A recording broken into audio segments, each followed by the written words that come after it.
ഹണിറോസിന്റെ പരാതിയിന്മേൽ ബോബി ചെമ്മണ്ണൂർ ജയിലിലായിട്ട് 6 ദിവസം. 6 ദിവസം കഴിഞ്ഞ് ജയിലിൽ നിന്ന് ജാമ്യം കിട്ടി പുറത്തു വരുമ്പോ കുന്തി ദേവിക്ക് മോക്ഷം കിട്ടുമെന്നാണ് എൻ്റെ ഒരു തോന്നല്. കാരണം ഒരു കുന്തി ദേവിയാണ് ഈ പണി മുഴുവൻ ഒപ്പിച്ചത്. സത്യത്തിൽ അന്ന് ഹണിറോസിന് ഏത് സമയത്താണോ അത്തരത്തിലൊരു വേഷം ഇട്ടുവരാൻ തോന്നിയത് എന്നാണ് ഞാൻ ചിന്തിക്കുന്നത്. ഞാൻ അങ്ങനെ ചിന്തിക്കുന്നത്. കാരണം അത് കണ്ടിട്ടാണല്ലോ മൂപ്പർക്ക് ഇത് കുന്തി ദേവി എന്ന് പറയാൻ തോന്നിയത്. അന്നത് അശ്ലീലമല്ലായിരുന്നു. കുറച്ചു നാൾ കഴിഞ്ഞപ്പോൾ, ഒരു 4-5 മാസം കഴിഞ്ഞപ്പോൾ കുന്തി ദേവി എന്ന പദം അശ്ലീലമായി. ഇപ്പൊ എന്റെ ചാനലിൽ തന്നെ ഞാൻ ഒത്തിരി തവണ കുന്തി ദേവി എന്ന് പറഞ്ഞിട്ടുണ്ട്. ഇനി ആരൊക്കെയാണ് കുന്തി ദേവി എന്ന് പറഞ്ഞുകൊണ്ട് കേസിന് വരുന്നതെന്ന് അറിയില്ല. ഏതായാലും അതൊരു അശ്ലീല പദമാണ് എന്ന് എനിക്ക് തോന്നുന്നില്ല. ഈ പറഞ്ഞതുപോലെ ഹണിറോസ് ബോബി ചെമ്മണ്ണൂരിനെതിരെ പരാതി കൊടുത്തിട്ടുള്ള ആ കേസിൽ കുന്തി ദേവി പരാമർശം ആക്ഷേപിച്ചു എന്ന് പറയുന്നത് എടുത്ത് നോക്കിയപ്പോൾ എവിടെയും അതൊരു ലൈംഗിക ആക്ഷേപമായിട്ട് തോന്നിയില്ല. അപ്പൊ ഞാൻ മനസ്സിലാക്കുന്നത് മറ്റെന്തെങ്കിലും ആയിരിക്കാം. മറ്റെന്തെങ്കിലും ഇന്റേണൽ ആയിട്ട് എന്തെങ്കിലും അവർ തമ്മിൽ ഇഷ്യൂസോ മറ്റെന്തെങ്കിലും പറഞ്ഞാട്ടോ മറ്റെന്തെങ്കിലും ഉണ്ടാവും. അല്ലാതെ ഒരു കുന്തി ദേവി പരാമർശം മാത്രമായി ഹണിറോസ് പോകുമെന്ന് എനിക്ക് തോന്നുന്നില്ല. പിന്നെ ഈ കേസുമായി ബന്ധപ്പെട്ട് പോലീസ് മറ്റുള്ള അത് ഇതുമൊക്കെ ഹാജരാക്കി എന്ന് പറയുന്നത് അതൊക്കെ ആഭാസമെന്ന് എനിക്ക് പറയാനുള്ളൂ. കാരണം പലരും അദ്ദേഹത്തിന്റെ ഉദ്ഘാടന പരിപാടികൾക്ക് വന്നിട്ടുണ്ട്. ആണും പെണ്ണും എല്ലാം വന്നിട്ടുണ്ട്. അവരെല്ലാം അദ്ദേഹം കളിയാക്കിയിട്ടുണ്ട്, ഒരുപാട് തമാശ പറഞ്ഞിട്ടുണ്ട്, എല്ലാം പറഞ്ഞിട്ടുണ്ട്. അദ്ദേഹം പോകുന്ന വഴിയുന്നവരെല്ലാം തമാശ പറയാറുണ്ട്. സ്വാഭാവികം. അതാർക്കും ഒരു പരാതിയില്ല. ഏത് വിധത്തിലെ പരാതി? പിന്നെ സമൂഹത്തെ മലീമസമാക്കുന്നത് ബോബി ചെമ്മണ്ണൂരല്ല. ബോബി ചെമ്മണ്ണൂർ തന്റെ ഒരു നർമ്മഭാഷണമേ പറയുന്നുള്ളൂ. അതവിടെ തീരും. അദ്ദേഹത്തെ 4 തെറി വിളിക്കുന്നതോടെ അത് തീരും.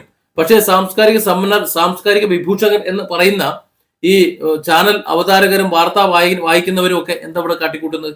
കുറെ വ്യൂസ് ചവർ, അങ്ങനെയാണ് പറയാ. പണ്ട് ന്യൂസ് അവർ എന്നാ പറഞ്ഞിരുന്നത്. ഞാനും പോയിരുന്നു സംസാരിച്ചിട്ടുണ്ട്. കുറച്ചൊക്കെ 10-500 കിട്ടിയിരുന്ന ഒരു കാലം ഉണ്ടായിരുന്നു. പോട്ടെ, ഈ വ്യൂസ് ചവർ എന്നാണ് ഞാൻ അതിനെ വിളിക്കുക. ഇപ്പൊ മലയാളികളും അത് വിളിച്ചു തുടങ്ങി. കാരണം ഒരെണ്ണം പോലും ഈ സമൂഹത്തിന് കൊള്ളാവുന്നതില്ല. എന്താണ് താങ്കളുടെ അല്ലെങ്കിൽ താങ്കൾ പ്രതിനിധാനം ചെയ്യുന്ന സംഘടനയുടെ എന്ന നിലയിൽ സംസാരിക്കാൻ വിളിച്ചാൽ അവിടെ ഇരുത്തി അദ്ദേഹത്തോട് ചോദിക്കുന്ന ചോദ്യങ്ങൾക്ക് മര്യാദയ്ക്ക് ഉത്തരം പറയാനല്ല അനുവദിക്കുന്നത്. അവരുടെ അഭിപ്രായമാണ് പറയുക. ഇത് അവർ ഉദ്ദേശിച്ച ഉത്തരം കിട്ടിയില്ല എന്നുണ്ടെങ്കിൽ അവിടെ ഇരുത്തി അവരെ അപമാനിച്ച് എരപ്പാക്കാണ് ചെയ്യുന്നത്. ഈ സമൂഹം നാശമാകാൻ ഒരു ദിവസത്തെ ന്യൂസ് അവർ മാത്രം കണ്ടാൽ മതി. ചാനലുകളുടെ ഒരു 3-4 ചാനലുകളുടെ ന്യൂസ് അവർ കണ്ടു കഴിഞ്ഞാൽ ഈ സമൂഹം നാശമാകും. അത്തരത്തിലുള്ള യാതൊരു നാശപ്പെടുത്തലും ഇവിടെ ബോബി ചെമ്മണ്ണൂർ ചെയ്യുന്നില്ല. ബോബി ചെമ്മണ്ണൂർ ഒരാളെ വിളിക്കുമ്പോൾ അത് കുമ്പസാരം നടത്താൻ വേണ്ടിയിട്ടോ അല്ലെങ്കിൽ അവിടെ കുർബാന നടത്താൻ വേണ്ടിയിട്ടോ അല്ലല്ലോ വിളിക്കുന്നത്. അദ്ദേഹത്തെ വിളിക്കുന്നത്, സെലിബ്രിറ്റികളെ വിളിക്കുന്നത് അവിടെ ആള് കൂടാനും ആഘോഷിക്കാനും വേണ്ടി തന്നെയാണ്. അപ്പോൾ ആള് കൂടാനും ആഘോഷിക്കാനും വേണ്ട സംസാരമായിരിക്കും അവിടെ ഉണ്ടാകുക. ഒരു നൈറ്റ് ക്ലബ്ബ് കയറി ചെന്നിട്ട് അവിടെ സുഭാഷിതം വെച്ചുകൊണ്ടിരിക്കുന്ന പോലെയാണോ, അല്ലെങ്കിൽ അവിടെ സഭാപ്രസംഗം നടത്തുന്ന പോലെയാണ് ഈ പറയുന്നത്? അവിടെയാണോ അതൊക്കെ ചെയ്യേണ്ടത്? ഒരു ഉദ്ഘാടന ചടങ്ങിൽ വരുന്നവർ ആഘോഷിക്കാൻ വരുന്നവരാ. അതുകൊണ്ട് തന്നെയാണ് ഹണിറോസ് അടക്കമുള്ളവർ അത്തരത്തിൽ വേഷവിധാനം ധരിച്ച് അവിടെ വരുന്നേ. അതല്ല എന്നുണ്ടെങ്കിൽ അത്തരത്തിൽ വരില്ല എന്ന് തന്നെയാണ് ഞാൻ വിശ്വസിക്കുന്നത്. അപ്പോൾ അത് ആഘോഷിക്കാനും അത് കാണാനും അത് കമന്റ് അടിക്കാനും അതനുസരിച്ച് ഡയലോഗ് അടിക്കാനും ബോബി ചെമ്മണ്ണൂർ അടക്കം ഉണ്ടാകും. അത് സ്വാഭാവികം. എന്തിനാ അത് ബാക്കിയുള്ളവർ കേൾക്കാൻ നിൽക്കുന്നത്? സോഷ്യൽ മീഡിയയിലെ കാലമായതുകൊണ്ട് അത് പറയുന്നുണ്ടാവും. പക്ഷെ അദ്ദേഹം പറയുന്ന ചില ദ്വയാർത്ഥങ്ങൾ അത് ഈ സമൂഹത്തെ മലീമസമാക്കുന്നു എന്ന് കരുതുന്ന വലിയൊരു ഭാഗമുണ്ട്. ഇല്ല എന്നല്ല പറയുന്നത്. അത് കാരണം അദ്ദേഹം പറയുന്ന ആ ഹ്യൂമറിനെ അതേ അർത്ഥത്തിൽ ഉൾക്കൊണ്ടുകൊണ്ട് അതേ അർത്ഥത്തിൽ പെരുമാറാൻ മറ്റുള്ളവർക്ക് അറിയില്ല, അഥവാ അറിയാത്ത കുറച്ചുപേർ അവിടെ ഉണ്ട് എന്നതാണ്. അതിന് ബോബി ചെമ്മണ്ണൂർ കുറ്റക്കാരനാണോ? അദ്ദേഹം അത് പറയുന്നുണ്ടെങ്കിൽ അത് ഇഷ്ടപ്പെടുന്ന വലിയൊരു ഭാഗം ഉണ്ടായിട്ടല്ലേ പറയുന്നത്. അത് ഇഷ്ടമല്ല എന്നുണ്ടെങ്കിൽ ആരെങ്കിലും ഇതുവരെ പരാതി പറയില്ലേ? ഇതുവരെ പരാതി പറഞ്ഞിട്ടില്ലല്ലോ.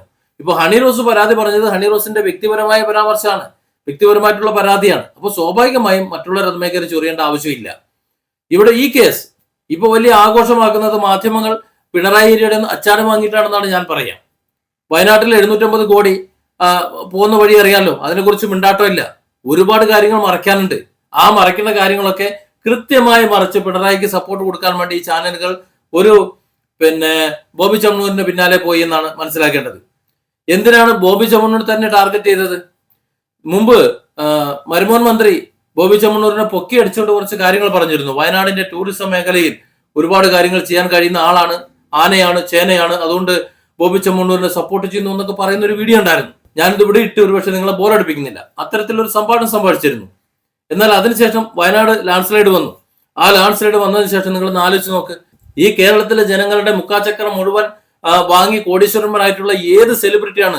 ഹണിറോസ് അടക്കമുള്ള എത്ര സെലിബ്രിറ്റികളാണ് ഇവിടെ വയനാട്ടിൽ അശരണരായി പോയവർക്ക് വീട് വെച്ച് കൊടുക്കാമെന്നോ സ്വന്തം പേരുള്ള സ്ഥലമോ കൊടുക്കാന്ന് പറഞ്ഞത്? 1 രൂപ കൊടുക്കാന്ന് പറഞ്ഞ എത്ര പേരുണ്ട്? ബോബി ചെമ്മണ്ണൂർ മാത്രമേ ഉള്ളൂ. അയാൾക്ക് അതിന്റെ ആവശ്യമുണ്ടോ? അയാൾ അതിന് 1000 ഏക്കർ ഉണ്ടോ 10,000 ഏക്കർ ഉണ്ടോ എത്ര ഉണ്ടെങ്കിലും ഇനി ഒരു 1000 സെന്റ് ആയിക്കോട്ടെ, അതിൽ നിന്ന് ഉള്ളതിൽ ഓഹരി കൊടുക്കാമെന്നും അതിൽ വീട് വെച്ച് കൊടുക്കാമെന്നും പറഞ്ഞല്ലോ. മാത്രമല്ല അദ്ദേഹം ചെയ്യുമെന്ന് ഉറപ്പുമാണ്. അദ്ദേഹത്തിന്റെ പബ്ലിസിറ്റിക്ക് വേണ്ടിയിട്ടാണെങ്കിലും കൃത്യമായി കിട്ടുന്ന ഓഹരി അദ്ദേഹം ജനങ്ങളിലേക്ക് എത്തിക്കുന്നുണ്ടല്ലോ. ഇപ്പോ അബ്ദുറഹീം എന്ന് പറയുന്ന ഒരു ചെറുപ്പക്കാരൻ സൗദി അറേബ്യയിൽ മോചനത്തിന് കാത്ത് പണമില്ലാതെ ബുദ്ധിമുട്ടുമ്പോൾ ബോബി ചെമ്മണ്ണൂർ എന്ന ഒരു ചങ്ങായി അയാളെ വണ്ടി എടുത്തുകൊണ്ട് ഒരു ബക്കറ്റ് കൊടുത്തുകൊണ്ട് തെണ്ടാൻ ഇറങ്ങിയതാണല്ലോ പ്രതീകാത്മകമായിട്ട്. അങ്ങനെ പ്രതീകാത്മകമായി തെണ്ടാൻ ഇറങ്ങിയത് കൊണ്ടാണല്ലോ ആ പണം ഉണ്ടായത് അല്ലെ. വളരെ പെട്ടെന്ന് ആപ്ലിക്കേഷനിലേക്ക് പണം ഒഴുകിയെത്തി. 3 ദിവസം കൊണ്ടാണ് 34 കോടി ഉണ്ടായത്. അതിൽ 1 കോടി രൂപ ബോബി ചെമ്മണ്ണൂർ കൊടുത്തതാണ്. വേറെ ഏത് സെലിബ്രിറ്റി അവിടെ കൊടുത്തത്? ആരാ ഇവിടെ ഇങ്ങനെ കൊടുക്കുന്നത്? ഈ ഒരു കച്ചവടക്കാരൻ, അയാൾ സെലിബ്രിറ്റി അല്ല, അയാളൊരു കച്ചവടക്കാരനാണ്. അയാളുടെ ബ്രാൻഡ് അയാൾക്ക് വളർത്താൻ വേണ്ടി അയാൾ സെലിബ്രിറ്റിയായി നിൽക്കുന്നു. അതല്ലേ സംഭവം. അതിന് അദ്ദേഹം തന്നെ പങ്കെടുക്കുന്നു. അദ്ദേഹത്തിന്റെ കൂടെ മറ്റാരെങ്കിലും ഒരാളെ പങ്കെടുപ്പിക്കുന്നു. അദ്ദേഹത്തിന്റെ സ്വഭാവവും അദ്ദേഹത്തിന്റെ ഭാഷണവും വ്യക്തമായി അറിയാവുന്ന ബോധ്യമുള്ള ആൾക്കാർ മാത്രമേ അദ്ദേഹത്തിന്റെ പരിപാടിയിൽ പങ്കെടുക്കുള്ളൂ. അദ്ദേഹം മെനിഞ്ഞാന്ന് തുടങ്ങിയതല്ലോ. ഇപ്പൊ ഹണിറോസിന്റെ പരാതി വരുന്നുണ്ട്. ഹണിറോസിനെ വിളിക്കുന്ന ആ സമയം മുതലാണോ അദ്ദേഹത്തിന്റെ ഭാഷണം തുടങ്ങിയത്? അല്ല. അത് ഹണിറോസ് തന്നെ പറയുന്നുണ്ട് ഒരുപാട് വർഷത്തെ പരിചയമുണ്ട് എന്ന്. അപ്പോൾ ഒരുപാട് വർഷം മുമ്പേ അദ്ദേഹം ഇങ്ങനെ സംസാരിക്കുന്നുണ്ട്. ഈ മലയാളികൾ കേൾക്കുമ്പോഴൊക്കെ ഇങ്ങനെ ബോബി ചെമ്മണ്ണൂർ ഈ വിധത്തിൽ സംസാരിക്കുന്നത് തന്നെയാണ് കേൾക്കുന്നത്. ആർക്കും ഒരു പരാതി ഉണ്ടായിരുന്നില്ല. അയാളുടെ വിവരക്കേടാണ് എന്ന് കരുതി ഒഴിവാക്കി കളയും. അത് തന്നെയാണ് ഉണ്ടായിരുന്നേ. ഇവിടെ ഹണി റോസ് പരാതി കൊടുത്തത് മനസ്സിലാക്കാം. അവർക്ക് എന്തെങ്കിലും ഒരു പ്രയാസം ഉണ്ടാവും, ഒരു വിഷമം ഉണ്ടായിട്ടുണ്ടാവും, മറ്റേതെങ്കിലും വിധത്തിൽ നമ്മൾ അറിയാത്ത വിധത്തിലുള്ള ഏതെങ്കിലും ഒരു അപമാനമോ മറ്റു കാര്യങ്ങളോ അവർക്ക് നേരിട്ടിട്ടുണ്ടാകാം. അതുകൊണ്ട് അവർ കേസ് കൊടുത്തു, നിയമപരമായ രീതിയിൽ നീങ്ങി. ഓക്കെ. ബാക്കിയുള്ള ഈ മാധ്യമങ്ങളും മറ്റുള്ളവരും എല്ലാം ഈ ബോബി ചെമ്മണ്ണൂരിനെ പൊങ്കയിലിടുന്നത് എന്തിന്റെ അടിസ്ഥാനത്തിലാ? പ്രത്യക്ഷമായ തെളിവുകളുടെ അടിസ്ഥാനത്തിലാണെങ്കിൽ ഒരു തെളിവുമില്ല. ഒരു മനുഷ്യനെ കുറച്ച് പണം ഉണ്ടായിപ്പോയി, അല്ലെങ്കിൽ അയാളിപ്പം പ്രശസ്തനായിപ്പോയി, ജനങ്ങളുടെ ഇടയിൽ ഉണ്ടായിപ്പോയി എന്ന ഒരൊറ്റ കാരണം കൊണ്ട് അവഹേളിച്ചുകൊണ്ട് ഇല്ലാതാക്കാൻ ഒരു ഗൂഢശ്രമമായിട്ട് എനിക്കിതിനെ കാണാൻ പറ്റുള്ളൂ. എനിക്കെങ്ങനെ കാണാൻ പറ്റും? ബോബി ചെമ്മണ്ണൂരോട് വ്യക്തിപരമായിട്ട് എനിക്കും ചില ഇടപാടുകളിൽ മോശം അനുഭവം ഉണ്ട്, ഇല്ലാന്ന് ഞാൻ പറയുന്നില്ല. പക്ഷെ അന്ന് വെച്ച് എല്ലാ മേഖലയിലും താറടിക്കുന്നത് കാണാൻ എനിക്ക് പറ്റില്ല. ഞാനതിന് അങ്ങനെ സംസാരിക്കാറില്ല.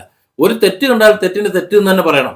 അത് ശത്രുവായാലും നന്മ ചെയ്യുമ്പോൾ നന്മ എന്ന് തന്നെ പറയണം. ഇവിടെ ബോബി ചെമ്മണ്ണൂർ എന്ന് പറയുന്ന ഈ ഒരു വ്യക്തി, ആ വ്യക്തിയെ ഇങ്ങനെ താറടിക്കാൻ തക്കവണ്ണം ഈ മാധ്യമങ്ങൾക്ക് യാതൊന്നും അവർ ദ്രോഹം ചെയ്തിട്ടില്ല. മാത്രമല്ല അവർക്ക് കാശുണ്ടാക്കി കൊടുത്തിട്ടേ ഉള്ളൂ. ഇതുകൊണ്ടുള്ള ദോഷം വരും ദിവസങ്ങളിൽ ഈ മാധ്യമങ്ങളും മറ്റുള്ളവരും എല്ലാം അനുഭവിക്കുന്നുള്ള കാര്യത്തിൽ യാതൊരു സംശയമില്ല. ബോബി ചെമ്മണ്ണൂരിന് ഈ മാധ്യമങ്ങളുടെ ആവശ്യമൊന്നുമില്ല. അല്ലാതെ തന്നെ അദ്ദേഹം വരുന്നുണ്ടെന്ന് അറിഞ്ഞു കഴിഞ്ഞാൽ സോഷ്യൽ മീഡിയ പേജുകൾ തന്നെ മതി. ഇവിടെ നഷ്ടം മീഡിയകൾക്കാണ്, എല്ലാവർക്കുമാണ്. ഒരു മനുഷ്യനെ ആവശ്യമില്ലാതെ ക്രൂശിക്കുമ്പോൾ എന്തിന്റെ അടിസ്ഥാനത്തിലാണ് ഇങ്ങനെ വലിയൊരു കുറ്റവാളി, ഭീകര കുറ്റവാളിയാണെന്നൊക്കെ പറയുന്നത്? പോലീസ് ചുമത്തി വെച്ചിട്ടുള്ള കുറെ വകുപ്പുകളുണ്ട്. ആ വകുപ്പുകളുടെ അടിസ്ഥാനത്തിലാണ് കോടതി പറയുക. ഈ സകലമാന വീഡിയോ പരിശോധിച്ചിട്ടാണോ? കുന്തിദേവി എന്നുള്ള വീഡിയോ പരിശോധിച്ചിട്ട് ഏതാണ്ട് 17-18 മിനിറ്റ് നിന്റെ വീഡിയോ മുഴുവൻ പ്രചരിക്കുന്നുണ്ട്. ആ വീഡിയോയിൽ എവിടെയെങ്കിലും അത്തരത്തിലൊരു അനാവശ്യം പറയുന്നതായിട്ട് കാണാൻ കഴിയും ആർക്കെങ്കിലും? ഇല്ല. എന്നിട്ടും കുന്തിദേവി എന്ന് ഇങ്ങനെ വിളിച്ചു പറഞ്ഞുകൊണ്ടിരിക്കുന്ന കുറെ ചാനലുകളുണ്ട്. അത് ആനയാണ് ചേനയാണ് എന്ന്. അതിൽ സംസാരിക്കാൻ വരുന്നവരൊക്കെ അടച്ച് ആക്ഷേപിച്ചുകൊണ്ട്. ഇവിടെ ഈ ചാനലുകൾ ബഹിഷ്കരിച്ചാൽ തന്നെ ഈ നാട് നന്നാവും. ബോബി ചെമ്മണ്ണൂരിനെ നന്നാക്കാൻ നിന്നിട്ടല്ല. ഈ ചാനലുകളുടെ ന്യൂസ് ചവറുകളും വ്യൂസ് ചവറുകളും എല്ലാം അവസാനിപ്പിച്ച് യുവമാരുടെ പരിപാടി ഈ ചാനൽ പൂട്ടി വെക്കുകയാണെങ്കിൽ തന്നെ ഈ നാട് നന്നായിക്കോളും. ജാമ്യം കിട്ടി പുറത്തു വരുന്ന ബോബി ചെമ്മണ്ണൂരിനെ വീണ്ടും പരസ്യത്തിനു വേണ്ടി യുവമാർ ഏത് കാലം പിടിച്ച് എങ്ങനെയും വീണ്ടും പൊക്കി എഴുതും. അകത്ത് കിടന്നപ്പോ ആക്ഷേപിച്ചവർ പുറത്തിറങ്ങുമ്പോൾ വാനോളം പുകഴ്ത്തി വരും. എന്തിനാണെന്നറിയാമോ? കുറെ പരസ്യങ്ങളും മറ്റു കാര്യങ്ങളും വീണ്ടും വേണം. ചുള ഉണ്ടെങ്കിലല്ലേ വീട്ടിൽ അരി വാങ്ങാൻ പറ്റുള്ളൂ. അപ്പ കാണുന്നവനെ അപ്പാന്ന് വിളിക്കാൻ യാതൊരു ഉളുപ്പുമില്ലാത്ത വർഗം. Different angles. Don't forget to subscribe and support this channel.